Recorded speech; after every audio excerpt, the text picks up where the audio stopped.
Alrighty, our opening bout at 145 pounds, Santiago Marino versus Emmanuel Graham. This one's going to be a good one to start off the evening. I always love the 145-pound division. They still got the speed, and they start getting into that area where they got the power. Power as well, yep, in spades.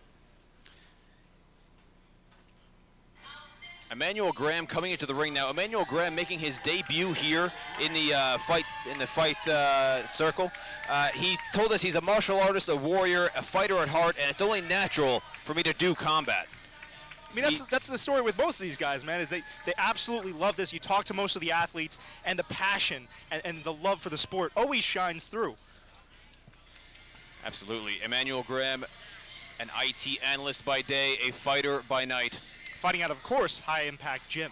It's definitely the kind of thing where you don't want to call the IT department unless it's a dire emergency. You don't want to upset the guy. Yeah, you don't want to be screaming at this guy over the phone. One too many technical support issues. He will turn you off and turn you back on again if he has to. He'll pull your power plug, yeah. Yeah. Emmanuel Graham told us life is 80% mental, 20% physical, and 100% spiritual, and he is here to give us 200% tonight in his fighting debut. And it's so interesting, you know, to see how guys are going to shape up when it's their fighting debuts. I've had the pleasure of calling a couple of fights where it was their first time stepping in there, and you always see guys react a little bit differently. Some guys are a lot more poised, and some guys, it takes them a few seconds, right? There's that adrenaline dump. Now, I'm very interested to see how Mr. Graham handles his first bout in here. Yeah, it's definitely something to find out. There's that unknown of doing it, and especially making a debut in a room like this. I mean, the Melrose Ballroom, we've got the balcony overhead, we've got a huge crowd, and the legend Andy Sauer in the audience. But you know what? When he's in there, it's like you can't let those nerves get to you. It's easy to say from the outside, but it's we're going to see how he does. I'm sure coming from high-impact martial arts, he'll put on a good show here tonight. And we see coming from the red corner now, Santiago Marino, wearing also his nation's flag, yeah. Also making his debut. A lot of the one thing I noticed, not to cut you off, I apologize, but another thing I noticed with the fighters is a lot of their pride in their nationality shines through as well, you know? Yes. I talked to one of the athletes who said they want to be the first-born Dominican UFC champion. So a lot of these guys, they wear their nationality on their sleeves, and I think that's terrific. Very proud of it indeed. Coming from the Caracas at the age of 12. He started training at 12, moved to the U.S. at the age of 17, and we're going to kick this off with Mike Falvo. Ladies and gentlemen, this is our opening contest of the evening. It is at 145 pounds, scheduled for 3 2-minute rounds. Introducing first, fighting out of the blue corner. He steps through the ropes with a fight record of 1 win, 1 loss. Representing High Impact Mixed Martial Arts, Emmanuel Graham. And his opponent, standing across the ring, fighting out of the red corner. He steps through the ropes with a fight record of 1 win, 1 loss. Representing Korean Tiger, Santiago Marino. And the third man in the ring for your opening contest, Mr. Chris Romulo. One of the best in the business, Chris Romulo. Oh, Mr. Classic is always good. I've seen him fight, I've seen him ref, I've seen him teach. I've been close friends with him for a long time, and he's the top referee. Class act as Absolutely. well, yeah. First of 3 2-minute rounds. Emmanuel going with blue corner, going with the low kicks early. Yep.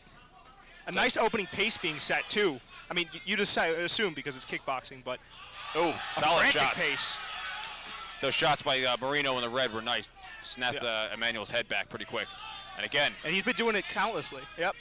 And now, this is a 10-point must system, folks. It's judged on maximum output and maximum damage. And when you see someone's head getting snapped back like that makes a big impression on the judges. Yep, that's a big optic for the judges. And they told us in the back room, they said, listen, guys, you got to push the pace. This is what kickboxing is all about. He said, if you expect this to be judged or reffed like a Muay Thai fight, he said, you're going to be sorely mistaken. Solid hands again from the red corner. Yeah.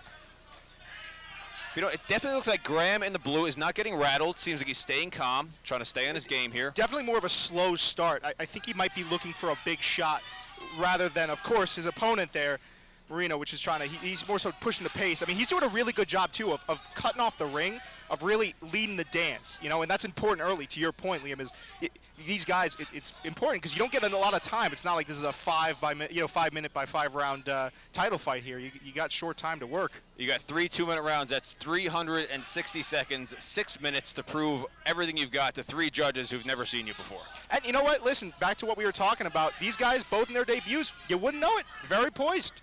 Great technique. Oh, my goodness. Oh, wow. What Solid a right hand shot from Marino. Oh, my God. Another right hand. And this is just back and forth. And I will say, Graham in the blue corner, his hands are a bit low, especially with a strong puncher like this, Marino. Yeah. Yep.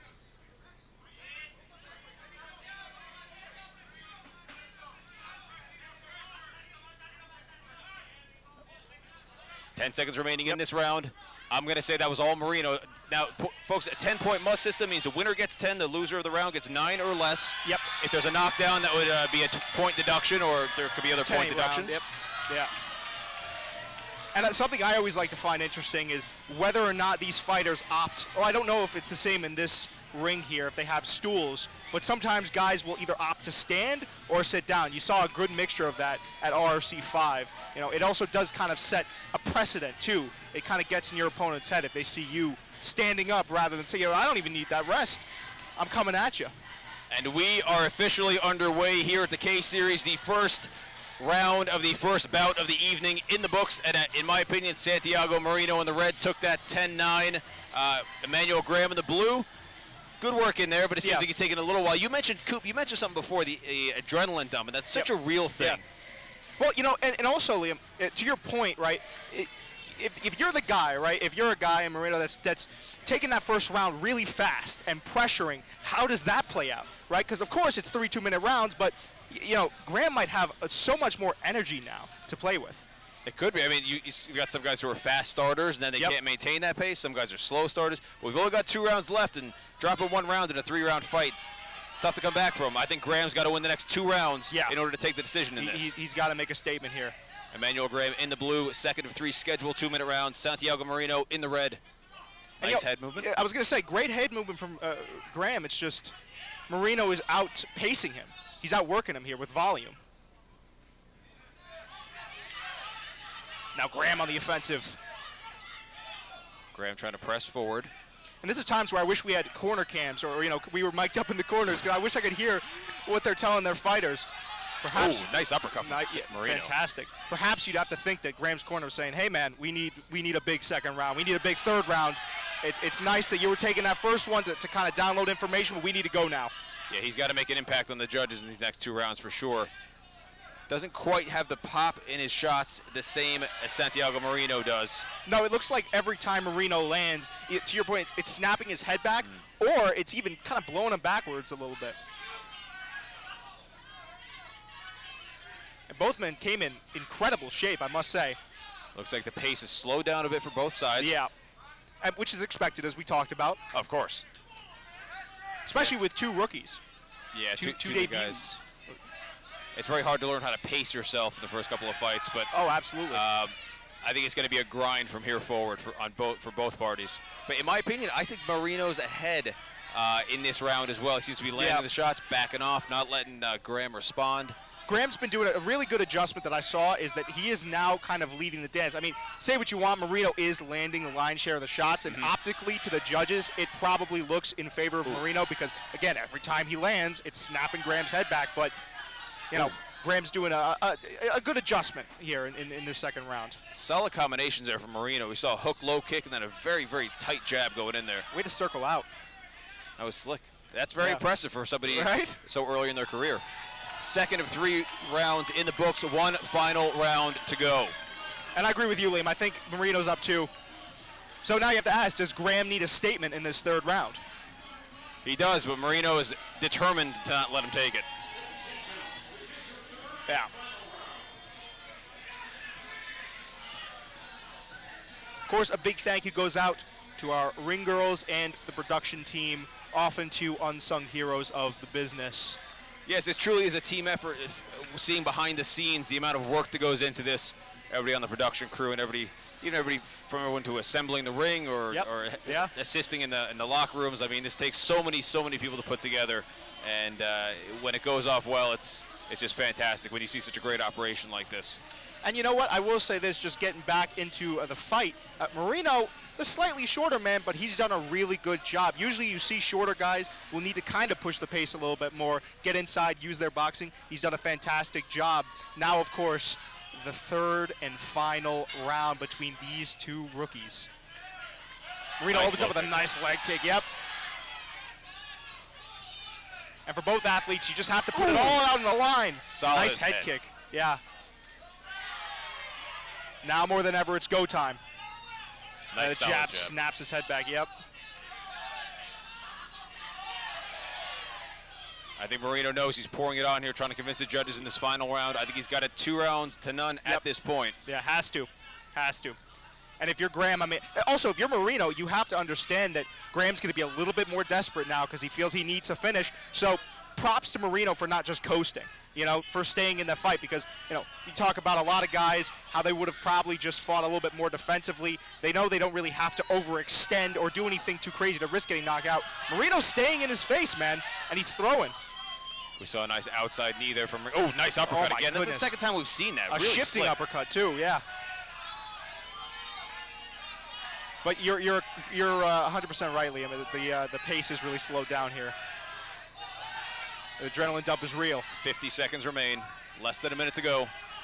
It looks like Marino is running away with this fight. Yep, and in the third round, a great adjustment going back to Marino, right? Because in round 2, you saw Graham kind of able to cut off the ring, and now Marino's just circling out, doing a really good job at keeping him behind the jab and firing. Using offense as a good defense. That's going to be a standing 8 count. Referee Chris at Mr. Classic Romillo has seen, I think, those shots taking it. He's not really providing an intelligent defense here, keeping his hands up. He's just eating those shots, so a justifiable standing 8 count. And they did say, if you're getting swarmed, you got about 2 seconds, before I step in and give you a standing 10 count. Winging right Nice overhand. Another nice overhand, and that's over. That's it. Marino gets the job done here at Melrose. Of course, Graham upset, understandably, but he still has a long career ahead of him.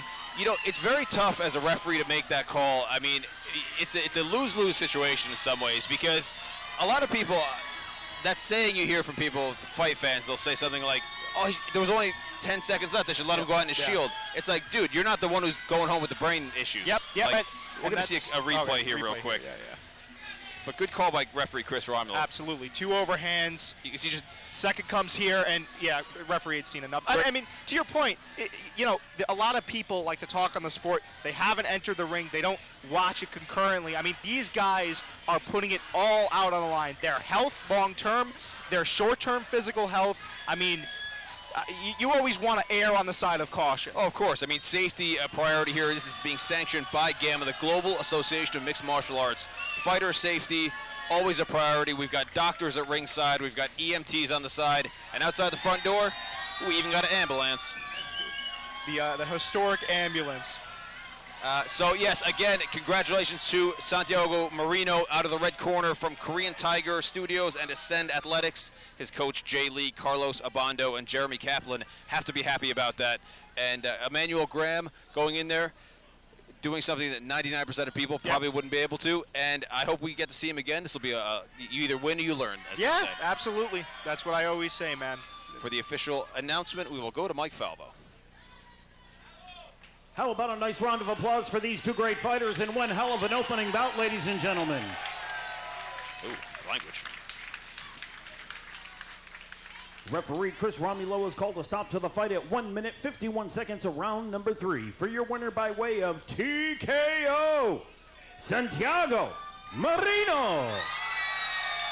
So a fantastic job and a beautiful show of respect. That's one of the things I love about the sport, is that you could step into a ring, a cage, an octagon, doesn't matter what it is. You could battle it out for however many minutes, but at the end, you guys shake hands. Absolutely. Great sportsmanship and respect shown. I mean, how couldn't you when you've got a tough opponent? Because you know what it takes to get in there. You know what it takes to put yourself in the line in front of all your friends and family. So there's got to be absolutely nothing but respect in the end.